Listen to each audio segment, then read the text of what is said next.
اسلام آباد کے جنگلوں میں سے ایک لاش ملی ہے، ایک 13 سالہ بچے کی لاش ملی ہے جو درخت سے لٹکی ہوئی تھی۔ لگتا یہ ہے کہ بچے کو ریپ کرنے کے بعد قتل کیا گیا ہے۔ کسی بڑے شخص کا بچہ اگر اس طرح سے دردناک طریقے سے، وحشیانہ طریقے سے، بدفعلی کے بعد اگر قتل ہو جائے، اس کی لاش کو درخت سے لٹکا دیا جائے جنگل کے اندر، تو اس وقت ہم دیکھیں گے کہ قیامت برپا ہوگی ملک بھر کے اندر اور ہر بندہ اس کی بات کر رہا ہوگا۔ السلام علیکم ناظرین، آپ دیکھ رہے ہیں ویوز میٹر اور میں ہوں علی ڈار۔ گزشتہ روز ایک بہت ہی ہولناک قسم کی خبر ناظرین میرے سامنے آئی اور سوچا کہ آپ لوگوں کے ساتھ وہ خبر شیئر کی جائے، آپ کو بتایا جائے کہ جس طرح سے پہلے ہم دیکھتے تھے کہ کراچی میں لاشیں ملتی تھیں، اس طرح کا واقعہ اب اسلام آباد میں بھی سامنے آ گیا ہے۔ ناظرین، اسلام آباد کے جنگلوں میں سے ایک لاش ملی ہے، ایک 13 سالہ بچے کی لاش ملی ہے جو درخت سے لٹکی ہوئی تھی۔ کون تھا یہ بچہ؟ کیوں اس کو قتل کیا گیا؟ کس نے قتل کیا گیا؟ پولیس کا اس حوالے سے کیا موقف سامنے آیا ہے؟ بہت ہی اہم انفارمیشن ہے، آپ کے ساتھ میں شیئر کرتا ہوں، بتاتا ہوں آپ کو کہ شہر اقتدار کے اندر کس طرح کے واقعات پیش آ رہے ہیں۔ ناظرین، پولیس کے مطابق جو تفصیلات ہیں وہ یہ ہیں کہ اسلام آباد کا سیکٹر I9 ہے، کافی مشہور سیکٹر ہے، وہاں پر یہ جنگل جو ہے موجود ہے۔ اس جنگل میں ایک بچے کی لاش درخت کے ساتھ لٹکی ہوئی تھی، جس بچے کا نام بتایا جا رہا ہے محمد زبیر۔ محمد زبیر کا ناظرین تعلق بتایا جا رہا ہے افغانستان سے، اور پولیس کا یہ کہنا ہے کہ انہیں معلوم کس طرح سے پڑا، جہاں پر یہ واقعہ پیش آیا، وقوع پیش آیا، اس کے بالکل پاس جنگل کے ایک مسجد واقع ہے۔ مسجد کے مولوی نے پولیس سے رابطہ کیا اور پولیس کو رابطہ کرنے کے بعد انہوں نے بتایا کہ میں نے ایک بچے کو اس طرح سے درخت سے لٹکے ہوئے دیکھا، تو آپ فوری طور پر آئیں اور آ کر دیکھیں کیا معاملہ ہے۔ تو پولیس وہاں پر پہنچتی ہے اور پہنچنے کے بعد جو لاش ہے اس کو اپنی تحویل میں لیتی ہے اور جو شواہد ہوتے ہیں اس کو اکٹھا کرنا شروع کر دیا جاتا ہے اور تفتیشی عمل جو ہے اس کا آغاز کر دیا گیا ہے۔ جو ڈیڈ باڈی ہے بچے کی اس کو بھجوا دیا گیا اسپتال اور وہاں پر جو پوسٹ مارٹم کا سلسلہ ہے اس کا آغاز کر دیا گیا، اور پوسٹ مارٹم کی رپورٹ ناظرین اب سے کچھ دیر بعد منظر عام پر آ جائے گی، آپ لوگوں کے ساتھ وہ بھی شیئر کی جائے گی، آپ کو بتایا جائے گا کہ پوسٹ مارٹم میں کیا چیز سامنے آئی ہے۔ لیکن پولیس نے بہت ہی ناظرین اہم انکشافات کی اس معاملے کے حوالے سے اور ایک خدشے کا بھی اظہار کیا گیا۔ آپ کو بتاتا ہوں کہ آخر یہ معاملہ ہے کیا۔ جو بچے کے والدین ہیں وہ یہاں پر موجود نہیں ہیں، جو اس کی فیملی ہے وہ افغانستان میں ہے، وہاں پر وہ اس وقت مقیم ہے، لیکن جو بچے کا بھائی ہے اور بچے کے جو چچا ہیں ان کے بارے میں یہ کہا جا رہا ہے کہ وہ یہیں پر اسلام آباد میں ہی سیکٹر I8 میں کباڑ کا کام کرتے ہیں۔ آپ کو معلوم ہے کہ یہاں پہ افغان اور جو پٹھان لوگ ہیں وہ اس طرح کے کافی کام کر رہے ہیں، تو اس کی فیملی یہاں پر نہیں ہے، اس کے چچا اور بھائی یہاں پر کباڑ کا کام کر رہے ہیں۔ جو پولیس نے بتایا ہے SSP صاحب کے مطابق کہ بچے کے جسم پر کسی قسم کے انجری کے یعنی کہ کسی چوٹ کے، تشدد کے نشانات نہیں سامنے آئے، لیکن اس کے گلے پہ ظاہری بات ہے وہ اس کو لٹکایا گیا قتل کرنے کے بعد، تو وہ اس کے جسم پر صرف ایک نشان موجود ہے۔ لیکن وہ یہ کہہ رہے ہیں کہ پوسٹ مارٹم رپورٹ میں ابھی بہت ساری چیزیں کلیئر ہو جائیں گی کہ اصل میں معاملہ کیا ہے۔ لیکن ایک چیز جس خدشے کا اظہار کیا جا رہا ہے پولیس کی جانب سے، جو ان کی انیشل فائنڈنگ یا انڈرسٹینڈنگ ہے اس معاملے کے حوالے سے، حتمی بات انہوں نے نہیں کی، لیکن وہ یہ کہہ رہے لگتا یہ ہے کہ بچے کو ریپ کرنے کے بعد قتل کیا گیا ہے، یعنی کہ بچے کے ساتھ جنسی زیادتی کی گئی ہے اور اس کے بعد اس کو لٹکا دیا گیا ہے درخت کے ساتھ جنگل میں۔ اب بچے کی جو فیملی، میں نے آپ کو بتایا کہ یہاں پر نہیں ہے، اس کے چچا نے اور بھائی نے، جو فیملی ممبرز نے بیان دیا، جو انہوں نے میڈیا سے بات چیت کی، انہوں نے پورے معاملے کے حوالے سے اپنا جو ایک سمجھ بوجھ تھی، جو وہ کہنا چاہتے تھے کہ ہماری کسی کے ساتھ بھی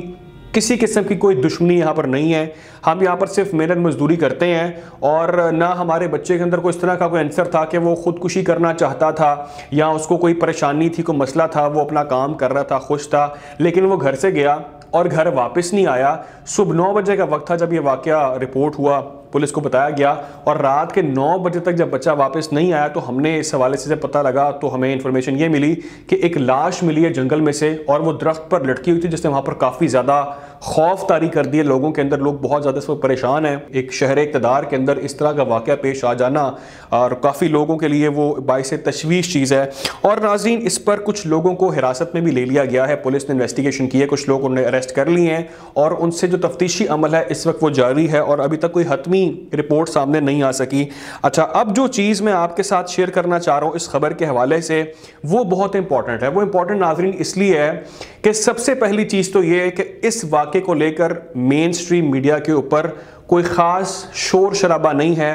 کوئی واویلا نہیں ہے، کوئی اس کو خاص ہیڈ لائنز میں کسی خبر کے اندر رپورٹ نہیں کیا جا رہا. اس کی وجہ کیا ہے وہ میں آپ کو بتاتا ہوں. اس کی وجہ ناظرین یہ ہے کہ یہ بچہ کسی افسر کا بچہ نہیں تھا، یہ بچہ کسی بڑے شخص کا بچہ نہیں تھا، کسی امیر شخص کا بچہ نہیں تھا. اس لیے اس واقعے کو زیادہ رپورٹ نہیں کیا جا رہا، اس کو اٹھایا نہیں جا رہا. ابھی آپ کے سامنے مثال لے لیں، کوئی ایک ایسا واقعہ ہوگا کسی بڑے شخص کا بچہ اگر اس طرح سے دردناک طریقے سے، وحشیانہ طریقے سے، بدفعلی کے بعد اگر قتل ہو جائے اور اس کی لاش کو درخت سے لٹکا دیا جائے جنگل کے اندر، تو اس وقت ہم دیکھیں گے کہ قیامت برپا ہوگی ملک بھر کے اندر اور ہر بندہ اس کی بات کر رہا ہوگا. لیکن یہاں پر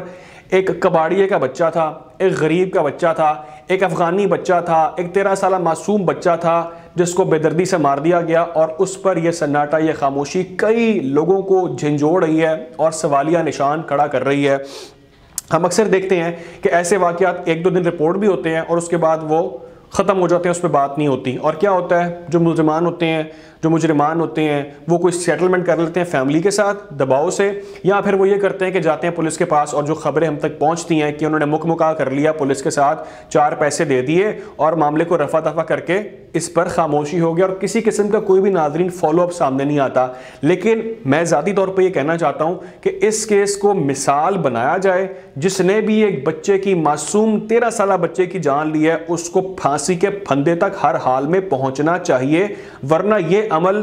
روکے گا نہیں. اس طرح کے معصوم بچے، معصوم بچیاں ان درندوں کی، ان جانوروں کی بھیڑ چڑھتے رہیں گے. اور آج یہ کسی کباڑیے کا بچہ ہے تو کل کسی بڑے شخص کا بچہ ہوگا تو پھر سب اس پر بات کریں گے اور اس کو ایز اے ٹرینڈ لے کر چلیں گے کہ پاکستان میں ایسے واقعات بھی پیش آ رہے ہیں. اور افسوس کی بات یہ ہے کہ میں اس حوالے سے خبر پڑھ رہا تھا، وہ یہ کہ اسلام آباد جیسے بڑے شہر اقتدار کے اندر یہ فیسلٹی موجود نہیں یہاں پہ فورینزک ہو سکے. اور فورینزک کے لیے ایک رپورٹ منظر یہاں پر کچھ عرصہ پہلے آئی تھی، اس میں یہ تھا کہ اس طرح کی جو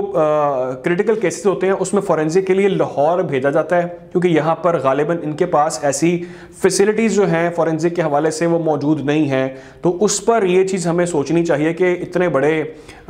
جہاں پر سارے سیاستدان گھومتے پھرتے ہیں، عاشی کی زندگی گزارتے ہیں، وہاں پر ایک فورینزک کا نظام تو ڈیفینیٹلی ہونا چاہیے تاکہ اس طرح کے کیسز کے اندر انیشلی طور پر، فوری طور پر جو ہے فورینزک کروایا جائے اور جو بھی اس کے اندر ملوث ہے اس کو فوری طور پر اریسٹ کیا جائے، پکڑا جائے اور اس کو لازمی طور پر ناظرین مثال بنایا جانا چاہیے. ابھی تک اس حوالے سے جو بچے کی فیملی افغانستان میں مقیم ہے ان کا کوئی بیان سامنے نہیں آیا. وہ اس وقت اسلام آباد میں ابھی تک نہیں پہنچے، انہوں نے میڈیا سے بات چیت نہیں کی. لیکن ان کی فیملی کے مطابق جو ذرائع بتا رہے ہیں اور کنفرم کر رہے ہیں، وہ یہ کہا جا رہا ہے کہ بچے کو بدفعلی کے بعد، جنسی زیادتی کے بعد قتل کیا گیا اور اس کی لاش کو درخت سے لٹکا دیا گیا. اس کو دکھایا گیا کہ بچے نے شاید خودکشی کر لی ہے، اپنے طور پہ اس نے اپنی جو ہے وہ جان لے لی ہے. تو اس طرح کا واقعہ دشمنی کا عنصر بنانے کی کوشش کی گئی ہے. لیکن پولیس کی انیشل فائنڈنگ ہے یا ان کی انڈرسٹینڈنگ ہے، یہ جو ایس پی صاحب ہیں انہوں نے کہا مجھے لگتا ایسا ہے کہ بچے کے ساتھ زیادتی کی گئی ہے. لیکن اب سے کچھ دیر بعد ناظرین اس بچے کی جو